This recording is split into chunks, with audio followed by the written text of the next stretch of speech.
नमस्कार, मैं doctor Manju Chaudhary, associate professor in botany, Shri Radheshyam R Murarka government college Jhunjhunu से।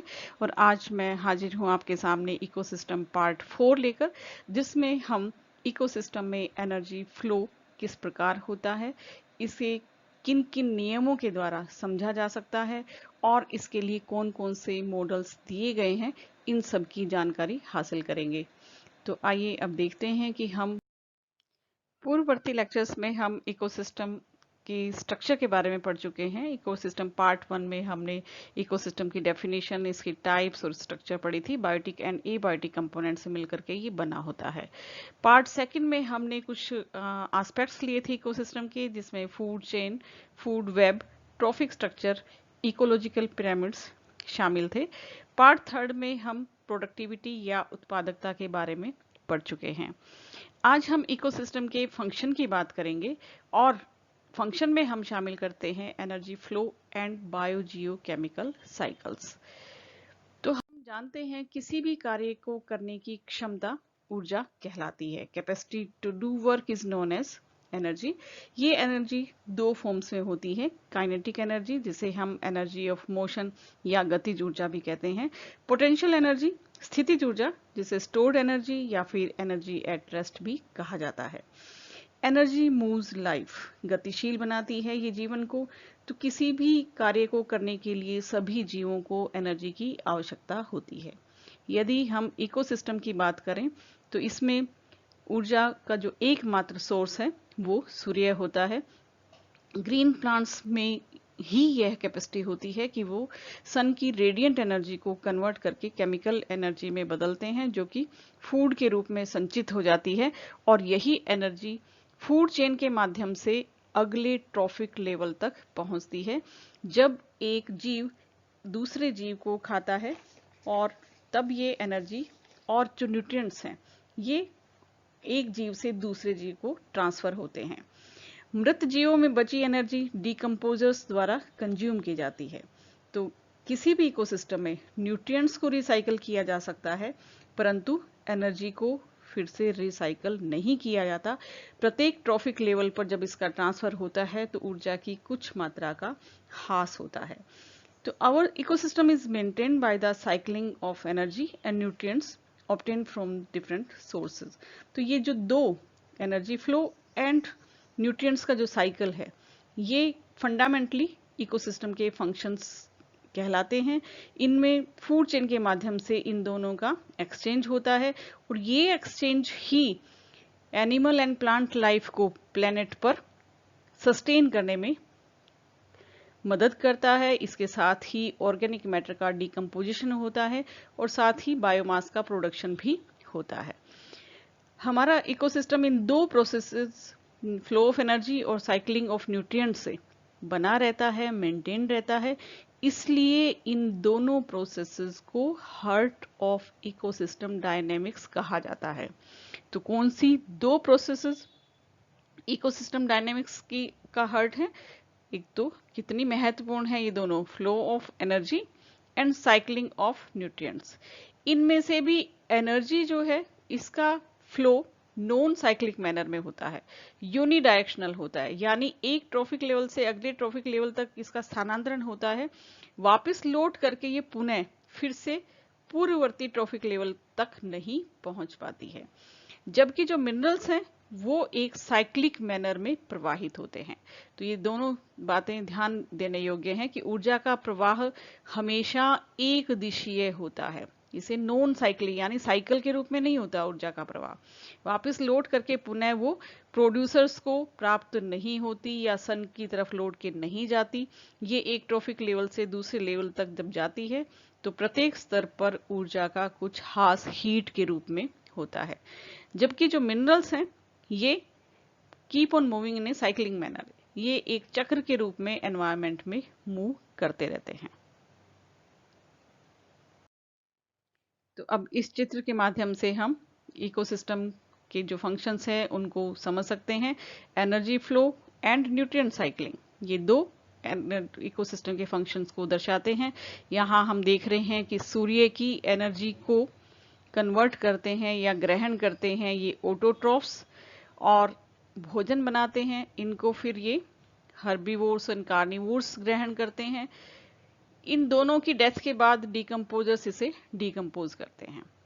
तो अब ये सन की रेडिएंट एनर्जी जो इन्होंने ऑटोट्रॉफ्स ने इसको ग्रहण किया है, कन्वर्ट किया है, इसका पूरा का पूरा भाग यूटिलाइज नहीं हो पाता, कुछ भाग हीट के रूप में लॉस्ट हो जाता है प्रोड्यूसर लेवल पर। इसी तरह से जो कार्निवोर्स एंड हर्बीवोर्स जिसे हम कंज्यूमर्स कहते हैं, इन कंज्यूमर्स का भी कुछ पार्ट हीट के रूप में लॉस्ट हो जाता है। डिकम्पोजर्स का भी कुछ भाग हीट के रूप में लॉस्ट हो जाता है एनवायरनमेंट में। ये पुनः लौट करके इस सोर्स तक नहीं पहुंचता है या इनको भी प्राप्त नहीं होता है, इसलिए ऊर्जा का प्रवाह एक दिशीय होता है। कुछ एनर्जी प्रत्येक स्तर पर एनवायरनमेंट में लॉस्ट होती रहती है, ऊर्जा का ह्रास होता रहता है। दूसरी तरफ जब इन प्रोड्यूसर्स की डेथ हो जाती है तो अपघटक जो है वो इसका अपघटन करते हैं। इसी तरह से कंज्यूमर्स की डेथ के बाद अपघटक इनका भी अपघटन करते हैं, और इस तरह से ये कुछ मात्रा न्यूट्रिएंट्स की जो है उनको तोड़ करके वापस फिर से एनवायरनमेंट में पहुंचा देते हैं। हर्बीवोर्स के द्वारा कुछ गैसेस का उत्सर्जन होता है, वो भी वायुमंडल में मिलती रहती हैं। तो इस तरह से ये जो मिनरल्स हैं ये फिर से इन प्रोड्यूसर्स को प्राप्त हो जाते हैं, और ये इनकी मदद से जो भोजन का निर्माण करते हैं, फिर से डिफरेंट ट्रॉफिक लेवल्स तक पहुंचते हैं और ये फिर से एनवायरनमेंट में रिलीज हो जाते हैं। तो इस तरह से न्यूट्रिएंट्स का तो साइकिल चलता रहता है, लेकिन ऊर्जा है वो एक दिशीय प्रवाह में बहती है। तो इस डायग्राम की सहायता से, इस पिक्चर के माध्यम से हम समझ सकते हैं कि इकोसिस्टम के फंक्शन को हम महत्वपूर्ण energy flow and nutrient cycling में बांट सकते हैं। हम जानते हैं कि सभी जीवों को कार्य करने के लिए ऊर्जा की आवश्यकता होती है, जैसे maintenance, growth, repair, movement, reproduction आदि। इन सब कार्यों को करने में एनर्जी का एक्सपेंडिचर होता है। सभी इकोलॉजिकल सिस्टम के लिए एनर्जी का जो अल्टीमेट सोर्स है वो सन होता है, सूर्य होता है। इस सोलर एनर्जी को ग्रीन प्लांट्स कैप्चर करते हैं, वो इसे केमिकल एनर्जी में ट्रांसफर करते हैं और इससे ग्लूकोज का निर्माण करते हैं, जो कि पोटेंशियल एनर्जी के रूप में पाई जाती है। फोटोसिंथेसिस के दौरान इस एनर्जी का निर्माण होता है, और यही एनर्जी एक ट्रॉफिक लेवल से अगले ट्रॉफिक लेवल तक ट्रांसफर होती है। और अब हम इस पिक्चर में देख रहे हैं कि किस तरह से सनलाइट की जो एनर्जी है उसको ये प्लांट्स केमिकल एनर्जी में कन्वर्ट कर रहे हैं। इस प्रोसेस या फोटोसिंथेसिस के दौरान वाटर सॉइल से प्राप्त होता है और कार्बन डाइऑक्साइड एटमॉस्फेयर से प्राप्त होती है। क्लोरोफिल की सहायता से ये ग्लूकोज का निर्माण करते हैं, और जो कि एनर्जी का सोर्स है इस प्लांट के लिए भी। इस प्रोसेस में ऑक्सीजन रिलीज होती है। तो जो ऑर्गेनिक मैटर ग्रीन प्लांट्स के द्वारा तैयार किया जाता है, इसका कुछ भाग ये खुद ही अपना काम में लेते हैं मेटाबॉलिक एक्टिविटीज में, जैसे कि रेस्पिरेशन, और इस तरह से इस कार्य में एनर्जी लॉस होती है। इस रेस्पिरेशन में प्रयुक्त जो एनर्जी है, यदि इसको ग्रीन प्लांट्स के द्वारा तैयार किए गए ऑर्गेनिक मैटर में से घटा दिया जाए तो ये नेट प्राइमरी प्रोडक्टिविटी कहलाती है, और यदि हम इसको शामिल करते हैं तब ये कहलाती है ग्रोस प्राइमरी प्रोडक्शन। ये सब हम इससे पहले वाले लेक्चर में पढ़ चुके हैं प्रोडक्टिविटी के संदर्भ में। अब इस पिक्चर में हम देख रहे हैं कि लाइट एनर्जी, इसका केवल 1% भाग जो है, जितनी लाइट एनर्जी इन प्लांट्स पर पड़ती है उसका केवल 1% भाग इनके द्वारा एब्जॉर्ब किया जाता है। फोटोसिंथेसिस के माध्यम से भोजन का निर्माण किया जाता है। 99% जो है वो रिफ्लेक्ट हो जाता है। इन प्लांट्स के द्वारा कुछ एनर्जी हीट के रूप में मेटाबॉलिक एक्टिविटीज के द्वारा एनवायरनमेंट में रिलीज की जाती है। अब ये जो एनर्जी इन प्लांट कंपाउंड्स में तैयार हुई है, ये हर्बीवोर्स तक पहुंचती है। जब ये इसको खाते हैं तो यह एनर्जी इनमें ट्रांसफर हो जाती है। हर्बीवोर्स प्लांट्स को ग्रहण करते हैं तो इसे इंजेशन कहा जाता है। इस इंजेस्ट की गई पूरी एनर्जी ये काम में नहीं ले पाते। प्लांट्स के कुछ पार्ट्स जैसे कि स्टेम, रूट्स आदि इनमें एक्सक्रीशन के माध्यम से बाहर निकल जाते हैं। तो सम एनर्जी जो प्लांट्स को इन्होंने खाया था उसका कुछ भाग फीसेस के रूप में बाहर निकल जाता है। अब इस भाग को घटाने के बाद जो पार्ट बचता है उसे एसिमुलेशन कहा जाता है। इस एसिमुलेशन में से भी कुछ पार्ट ये हीट के रूप में एनवायरनमेंट में रिलीज करते हैं। तो बाकी जो बचता है नेट सेकेंडरी प्रोडक्शन, वो ही अगले लेवल तक पहुंचता है, यानी कार्निवोर लेवल तक पहुंच पाता है। ये कार्निवोर्स भी कुछ एनर्जी फीसेस के रूप में लोस्ट करते हैं, बाकी भाग एसिमुलेट करते हैं, उसका भी कुछ भाग एनर्जी के रूप में या हीट एनर्जी के रूप में लोस्ट हो जाता है। तो हम देखते हैं कि प्रत्येक ट्रॉफिक लेवल पर एनर्जी का कुछ भाग हीट के रूप में लॉस्ट होता है। तो इस एग्जांपल से हम जान चुके हैं कि इकोसिस्टम में एनर्जी का जो फ्लो है वो यूनिडायरेक्शनल है। सोर्स ऑफ एनर्जी सूर्य होता है। प्लांट कन्वर्ट करते हैं रेडिएंट एनर्जी को केमिकल एनर्जी में फोटोसिंथेसिस के प्रोसेस के द्वारा। ये एनर्जी प्लांट टिश्यू में स्टोर्ड हो जाती है और तब ये ट्रांसफॉर्म्ड होती है, और इस ट्रांसफॉर्मेशन के दौरान कुछ पार्ट हीट एनर्जी के रूप में लॉस्ट हो जाता है। तो हम कह सकते हैं कि the transfer of energy from the sun to plants and then to all heterotrophic organisms in food chain in an environment is known as energy flow. तो ऊर्जा का प्रवाह क्या है? एक्चुअली ये ट्रांसफर है एनर्जी का सूर्य से ऑटोट्रॉफ्स तक, ऑटोट्रॉफ्स से फिर हिट्रोट्रॉफ्स तक। तो ये फूड चेन में डिफरेंट ट्रॉफिक लेवल पर ऊर्जा का जो स्थानांतरण होता है उसे ही हम ऊर्जा का प्रवाह या एनर्जी फ्लो कहते हैं। तो यहाँ हम देख रहे हैं कि सन की रेडिएंट एनर्जी को कन्वर्ट करके ये भोजन बनाते हैं। इन्हें फिर हर्बीवोर्स के द्वारा खाया जाता है और फिर कार्निवोर्स के द्वारा। तो ये रेडिएंट एनर्जी पहुंचती है प्रोड्यूसर्स में, प्रोड्यूसर्स से तब ये हर्बीवोर्स में, और हर्बीवोर्स से कार्निवोर्स से तक पहुंचती है। कार्निवोर्स तक जो एनर्जी पहुंचती है वापस लौट करके हर्बीवोर तक नहीं आती, हर्बीवोर से वापस प्लांट्स में नहीं जाती, प्लांट से वापस ये फिर सूर्य तक नहीं पहुंचती। तो इस तरह से ऊर्जा का एक दिशीय प्रवाह पाया जाता है, ये साइक्लिंग मैनर में नहीं होती। एनर्जी फ्लो को फिर से इस डायग्राम के माध्यम से समझा जा सकता है। सूर्य की जो रेडिएंट एनर्जी है वो पहुंचती है, उसे प्रोड्यूसर्स ग्रहण करते हैं, लेकिन पूरी भाग को ये कैप्चर नहीं कर पाते, कन्वर्ट नहीं कर पाते। कुछ भाग हीट के द्वारा इन प्रोड्यूसर्स के द्वारा एनवायरनमेंट में लॉस्ट हो जाता है। इन प्लांट्स को फिर हर्बीवोर्स खाते हैं। ये हर्बीवोर भी हीट के रूप में कुछ एनर्जी को एनवायरनमेंट में मुक्त करते हैं। इन्हें फिर कार्निवोर्स के द्वारा खाया जाता है। ये भी हीट के रूप में एनर्जी एनवायरनमेंट में मुक्त करते हैं। जब इन सब की डेथ हो जाती है तो ये डिकम्पोजर्स इन सब का डिकम्पोज करते हैं।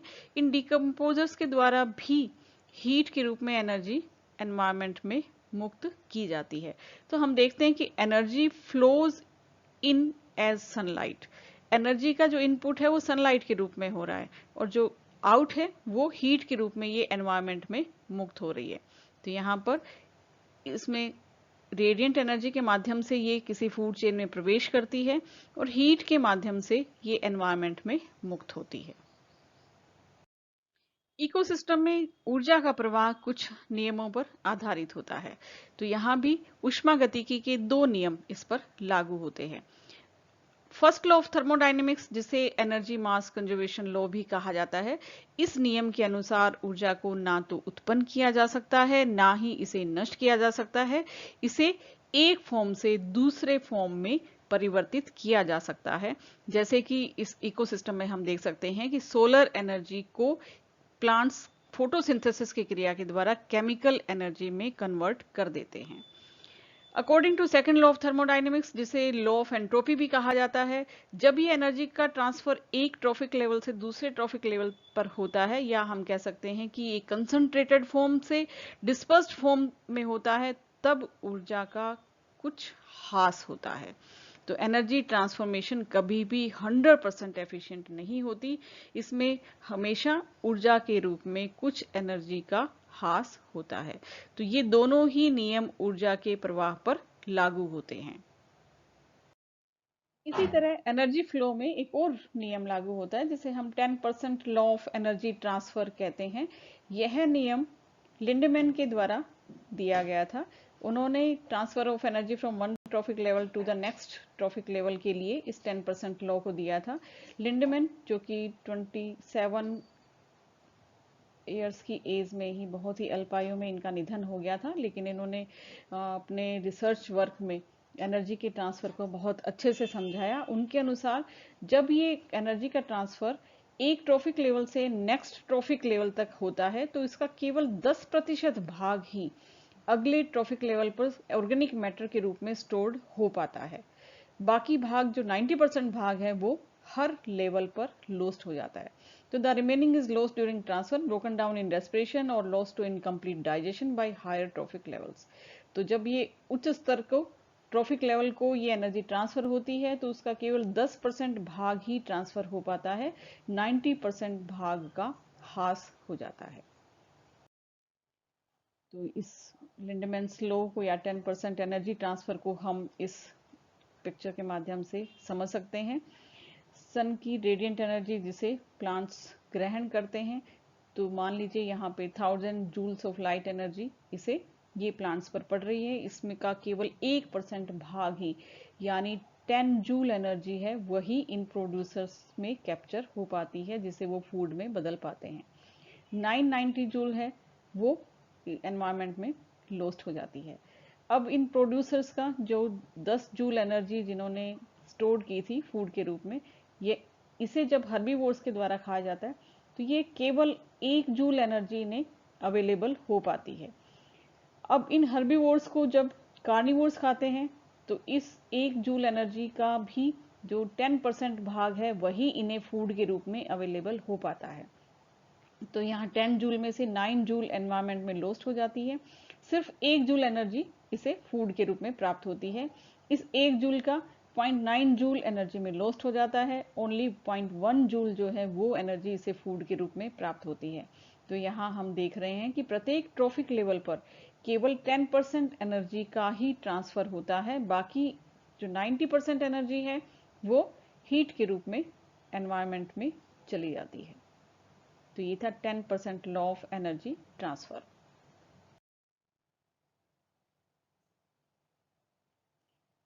अब हम बात करेंगे एनर्जी फ्लो मॉडल्स की।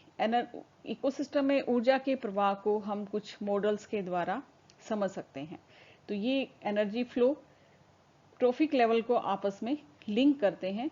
दो तरह के एनर्जी फ्लो मॉडल्स दिए गए हैं। इनमें एक तो कहलाता है single channel energy flow model.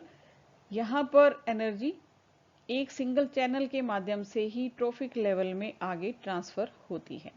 दूसरा कहलाता है वाई शेप्ड या two channel energy flow model. तो इस डबल चैनल मॉडल के अंदर हम देखते हैं कि एनर्जी दो फूड चेन के माध्यम से ट्रांसफर होती हैं। ये दोनों फूड चेन आपस में इंटरलिंक्ड होती हैं। यहाँ पर ये वाई शेप्ड बनती है, इसलिए इसको Y shaped energy flow model भी कहा जाता है। तो ये दो डिफरेंट टाइप के जो single channel and double channel model energy flow को समझने के लिए दिए गए हैं। Single channel energy flow model, तो हम जानते हैं कि किसी भी इकोसिस्टम में फूड चेन के माध्यम से एनर्जी का फ्लो एक ट्रॉफिक लेवल से दूसरे ट्रॉफिक लेवल में होता है।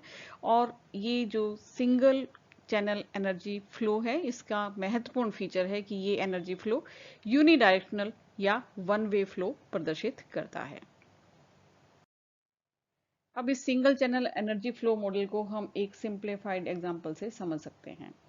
यहाँ इस चित्र में हम देख रहे हैं कि सोलर रेडिएशन जो कि 1,18,872 gram per centimetre square per year energy autotrophs को प्राप्त होती है, लेकिन इसमें से 1,18,761 एनर्जी जो है ये अनयूटिलाइज होती है और इसका केवल 111 gram centimetre square per year part ही ये ऑटोट्रोफ्स ग्रोस प्रोडक्शन के रूप में कन्वर्ट कर पाते हैं।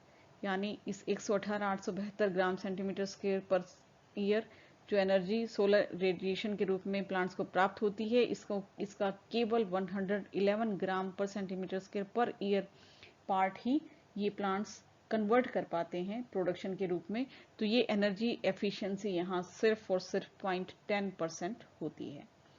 अब इस एनर्जी का 23 ग्राम सेंटीमीटर स्क्वायर पर ईयर जो पार्ट है वो मेटाबॉलिक एक्टिविटीज जैसे कि रेस्पिरेशन में लॉस्ट हो जाता है ऑटोट्रोफ्स के द्वारा।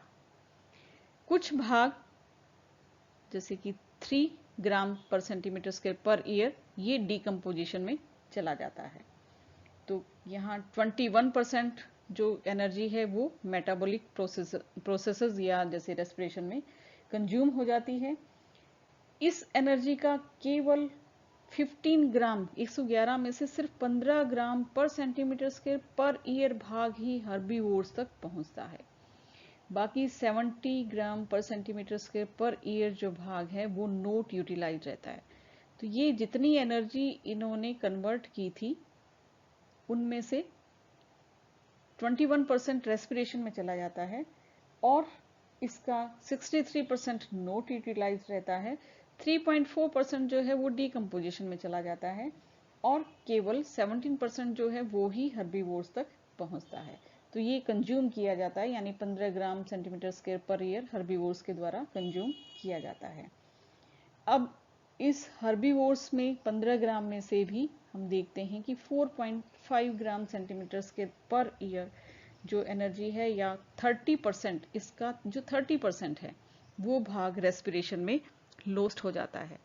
डिकम्पोज 0.5 ग्राम per centimetre square per year भाग डिकम्पोजिशन में चला जाता है। इसका 7 ग्राम per centimetre square per year जो पार्ट है वो नॉन यूटिलाइज्ड रहता है। तो हर्बीवोर लेवल पर हम देखते हैं कि ऊर्जा का अधिक भाग मेटाबॉलिक एक्टिविटीज में खर्च होता है। अब इस 15 ग्राम में से केवल 3 gram per centimetre square per year energy ही कार्निवोर्स तक पहुंच पाती है। ये 28.6% है इसका नेट प्रोडक्शन जो कि कार्निवोर्स को प्राप्त होता है। अब इसमें से भी 1.8 gram calories gram centimetre square per year जो एनर्जी है वो मेटाबॉलिक एक्टिविटीज में प्रयुक्त होती है जो कि 60% है। अर्थात यहाँ पर ये 21% था, फिर इसमें 30% और अब 60% जो एनर्जी है वो मेटाबॉलिक एक्टिविटीज में इन कार्निवोर्स के द्वारा कंज्यूम की जाती है।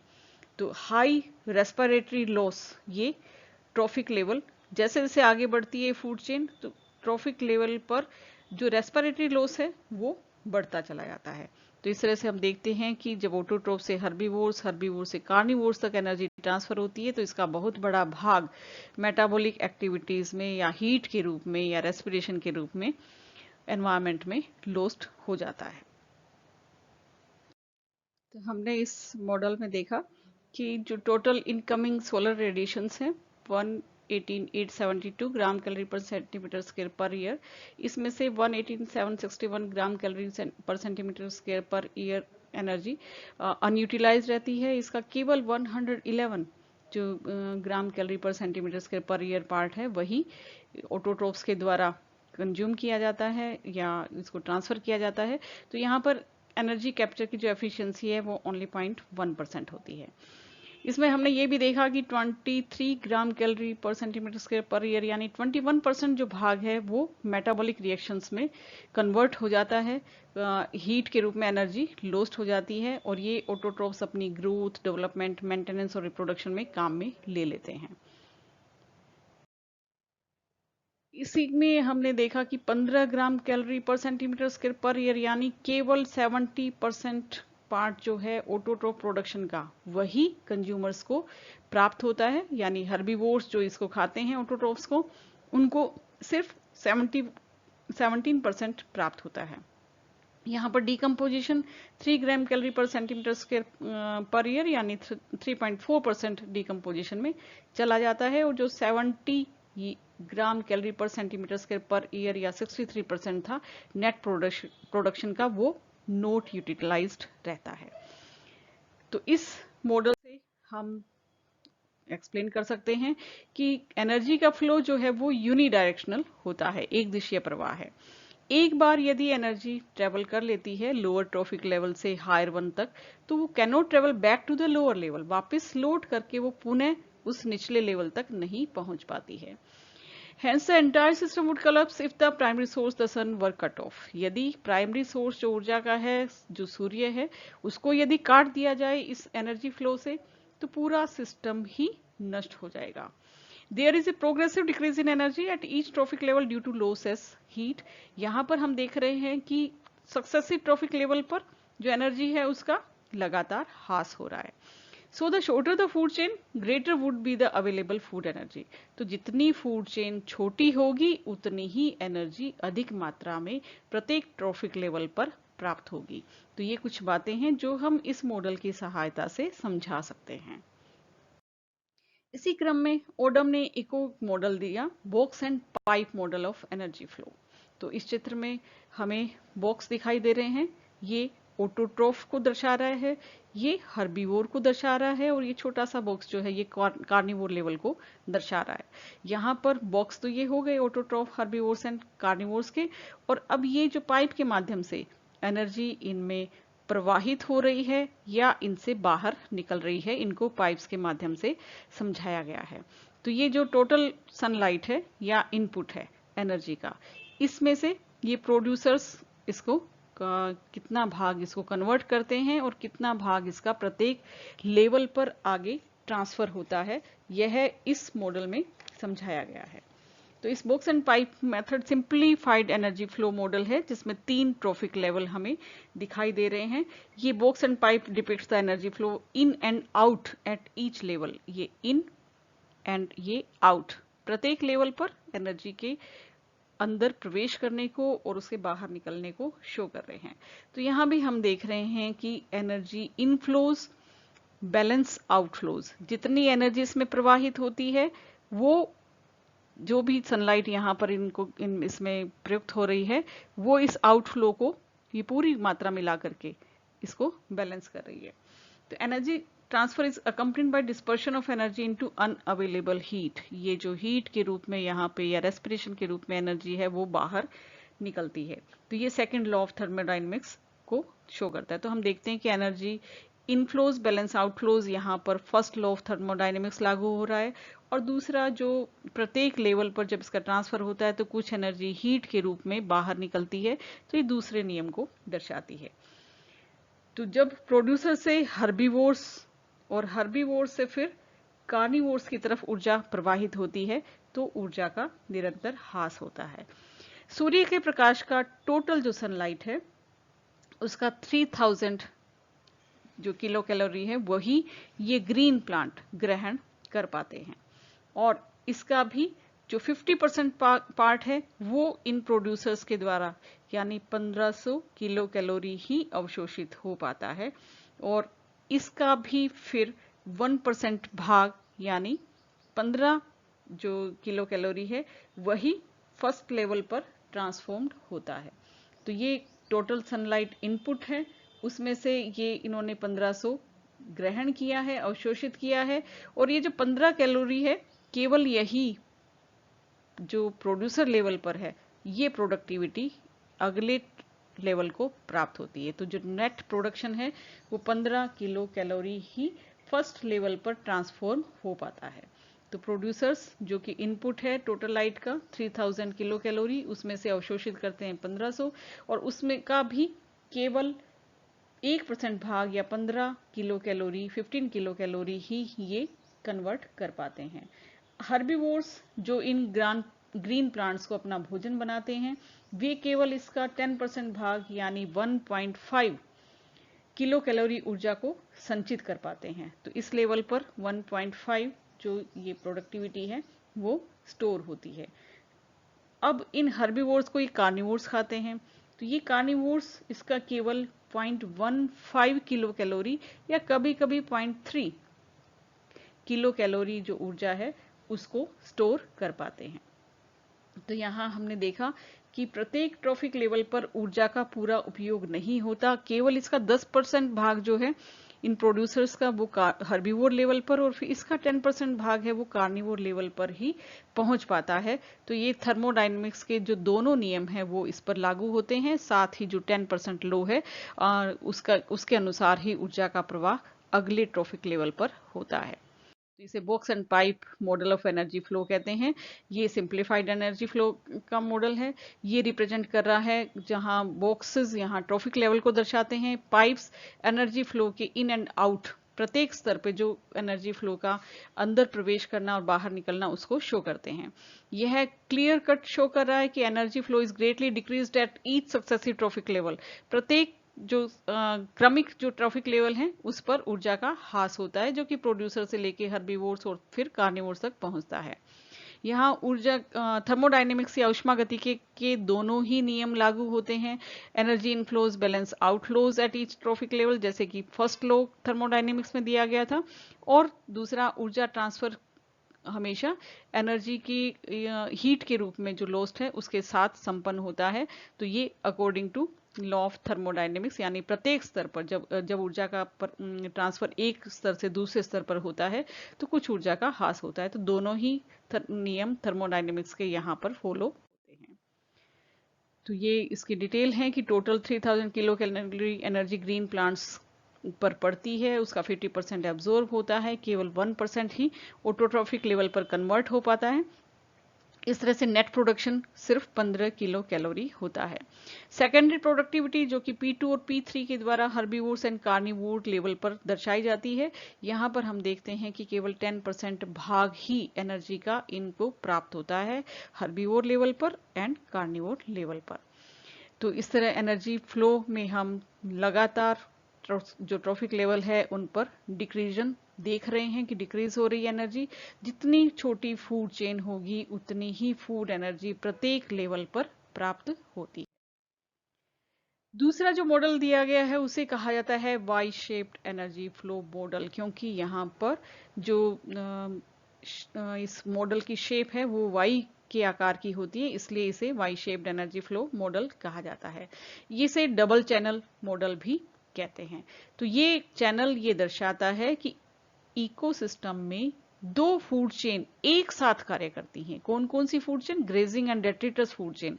हम पहले पढ़ चुके हैं खाद्य श्रृंखलाओं के बारे में। एक तो होती है ग्रेजिंग फूड चेन जो ग्रीन प्लांट से प्रारंभ होती है, एक होती है डेट्रिटस फूड चेन जो कि मृत कार्बनिक पदार्थों से प्रारंभ होती है।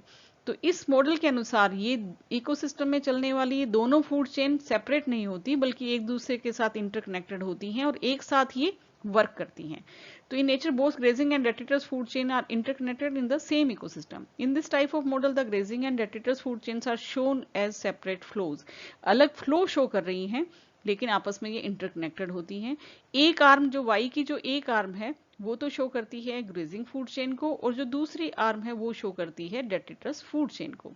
तो यहाँ पर प्रत्येक जो आर्म है उसके लिए, प्रत्येक भुजा के लिए जो प्राइमरी प्रोड्यूसर्स हैं वो बिल्कुल एक दूसरे से डिफरेंट होते हैं, क्योंकि ग्रेजिंग फूड चेन में जो प्राइमरी प्रोड्यूसर्स हैं वो ग्रीन प्लांट्स होते हैं।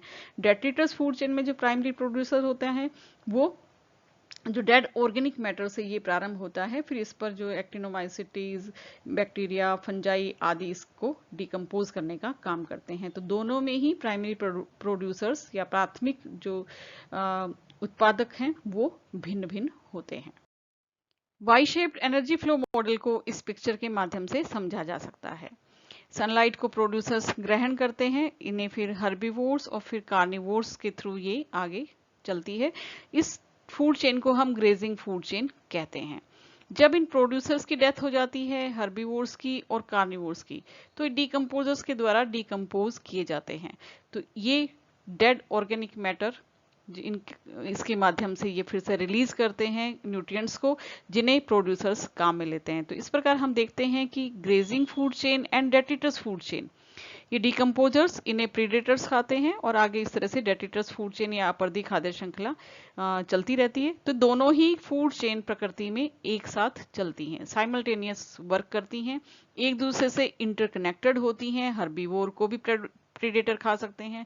कुछ समय पहले जो जीवित था वो इस ग्रेजिंग फूड चेन का हिस्सा था, उसकी डेथ के बाद ये इस डेट्रिटस फूड चेन का हिस्सा बन जाता है। तो इस तरह से प्रकृति में ये दोनों जो फूड चेन है ये साइमल्टेनियसली वर्क करती हैं, इसलिए Y shaped energy flow model अधिक उपयोगी है बजाय सिंगल चैनल मॉडल के। तो Y shape model is more realistic and practical working model than the single channel model. क्यों? क्योंकि it confirms to the basic stratified structure of ecosystem, it separates the grazing food chain from detritus food chain, यानी direct consumption of living plants and utilization of dead organic matter respectively in both time and space. Macro consumers and micro consumers यानी animals और जो micro consumers है bacteria and fungi, ये दोनों ही size metabolism relation में एक दूसरे से बहुत ही डिफरेंट होते हैं। तो इस तरह से Y shaped energy flow model है ये मोर रियलिस्टिक है, मोर प्रैक्टिकल है देन सिंगल चैनल मॉडल। तो इस मॉडल के द्वारा हम देखते हैं कि दो फूड चेन जो वास्तव में नेचुरल कंडीशन में एक दूसरे से आइसोलेटेड नहीं है, इनको एक दूसरे से पृथक नहीं किया जा सकता है। For example, dead bodies of small animals that were once part of grazing food chain become incorporated in the detritus food chain as do the faeces of grazing food chain. तो यहाँ हम देख रहे हैं कि जैसे किसी स्मॉल एनिमल की डेथ हो गई ही तो कुछ समय पहले वो उस ग्रेजिंग फूड चेन का हिस्सा था और अब बाद में वो डेट्रिटस फूड चेन में शामिल हो जाता है। The importance of two food chains may differ in different ecosystem. अलग अलग इकोसिस्टम में इनकी इंपॉर्टेंस अलग अलग हो सकती है। कुछ केसेस में ग्रेजिंग फूड चेन ज्यादा इंपॉर्टेंट होती है तो कुछ में डेट्रिटस फूड चेन ज्यादा इंपॉर्टेंट मानी जा सकती है। तो इस हमने इकोसिस्टम के दो मॉडल पढ़े। तो इस पूरे को यदि हम समराइज करें तो हम देखते हैं कि the ultimate source of energy for all ecological system is sun. सूर्य ही एकमात्र सोर्स है एनर्जी का किसी भी इकोलॉजिकल सिस्टम में या इकोसिस्टम में। The flow of energy is unidirectional and non cyclic. जो ऊर्जा का प्रवाह है वो एक दिशीय और नॉन साइक्लिक होता है। पुनः लौट करके जो एनर्जी है वापस प्रीवियस ट्रॉफिक लेवल को नहीं पहुंचती है। The flow of energy is based on the laws of thermodynamics. जो ये एनर्जी का फ्लो होता है वो उष्मागतिकी के नियमों का पालन करता है। Due to unidirectional flow of energy the entire system would be collapse if primary source of energy were cut off. यदि जो ऊर्जा का प्राथमिक स्रोत सन है उसको इस फ्लो ऑफ एनर्जी से काट दिया जाए तो पूरा सिस्टम ही कोलैप्स हो जाता है क्योंकि ऊर्जा का प्रवाह एक दिशीय होता है। At each trophic level, there is progressive decrease in energy as heat in the metabolic reactions and some of the energy is utilized at each trophic level. जब ऊर्जा का स्थानांतरण एक ट्रॉफिक लेवल से दूसरे ट्रॉफिक लेवल में होता है तो हर लेवल पर प्रोग्रेसिव डिक्रीज होता है, ऊर्जा का कुछ ह्रास होता है मेटाबॉलिक रिएक्शंस के द्वारा। There is energy lost at each trophic level so the lengths of food chains are limited. तो हर ट्रॉफिक लेवल पर क्योंकि ऊर्जा का ह्रास होता है इसलिए जो फूड चेन्स की जो लंबाई है वो लिमिटेड होती है। Because there is a point where no enough energy remains to support a population of consumers. क्योंकि यहाँ पर जितनी लंबी फूड चेन होगी कुछ समय बाद जो पोषक स्तर है वहां सफिशिएंट एनर्जी उस कंज्यूमर को प्राप्त नहीं होगी कि वो जीवित रह सके। इसलिए हम देखते हैं कि जनरली जो फूड चेन की लंबाई है वो 5 ट्रॉफिक लेवल तक ही पहुंच पाती है, अधिकतर ये 3 ट्रॉफिक लेवल तक होती है। तो जितने कम ट्रॉफिक लेवल होंगे या जितनी छोटी फूड चेन होगी उतनी ही ऊर्जा उस लेवल के जो जीव हैं उनको मिल पाती है। तो आज हमने इकोसिस्टम फंक्शन में एनर्जी फ्लो इन इकोसिस्टम इसके बारे में अध्ययन किया। तो ये ऊर्जा का जो प्रवाह है बहुत ही महत्वपूर्ण है, इसी पर ही संपूर्ण जो जीव है उनका जीवन आधारित होता है। That's all. Thank you.